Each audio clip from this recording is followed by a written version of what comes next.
Football ഇതിഹാസം Diogo Maradona ചരിത്രമാക്കി മാറ്റിയ കൈകൊണ്ടും കാലുകൊണ്ടും നേടിയ ഗോളുകൾക്ക് 4 പതിറ്റാണ്ട്. 1986 മെക്സിക്കോ ലോകകപ്പിൽ മറഡോണ അടിച്ച 2 ഗോളുകളാണവ.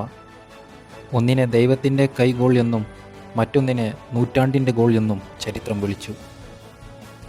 1986 ജൂൺ 22-ന് അസ്റ്റക്കെ സ്റ്റേഡിയത്തിൽ ഇംഗ്ലണ്ടിനെതിരെയായിരുന്നു അർജന്റീനയുടെ ക്വാർട്ടർ ഫൈനൽ.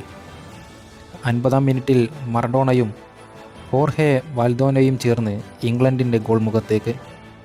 ആക്രമണം തടയാൻ ഇംഗ്ലീഷ് താരം ഗ്ലെൻ ഹോഡിൽ ബോക്സിന് പുറത്തുനിന്ന് ഗോളി പീറ്റർ ഷിൽട്ടന് ഒരു ഹാഫ് വോളി പാസ് നൽകി. ഉയർന്നു വന്ന പന്തിനെ മറഡോണ കുതിച്ചെത്തി വായുവിൽ ഉയർന്ന് ഇടതു കൈകൊണ്ട് ചെറിയൊരു കുത്ത്. ഇംഗ്ലണ്ട് താരങ്ങളുടെ പ്രതിഷേധത്തിനു റഫറി ചെവി കൊടുത്തില്ല. ദൈവത്തിൻ്റെ കൈ ഗോൾ എന്ന പേരിൽ അതും ശ്രദ്ധേയമായി. 4 മിനിറ്റിനുള്ളിൽ അടുത്ത ഗോൾ. സെൻട്രൽ സർക്കിളിൽ നിന്ന് 4 ഡിഫൻഡർമാരെ ഡ്രിബിൾ ചെയ്ത് മുന്നിലെത്തുമ്പോൾ പ്രതിബദ്ധം ഗോളി പീറ്റർ ഷിൽട്ടൻ മാത്രം. അദ്ദേഹത്തെയും ഡ്രിബിളിൽ മറികടന്നു മറഡോണ ഗോളിലേക്ക് പന്ത് മറിച്ചു. അത്തവണ കപ്പുയർത്തിയത് അർജന്റീനയും.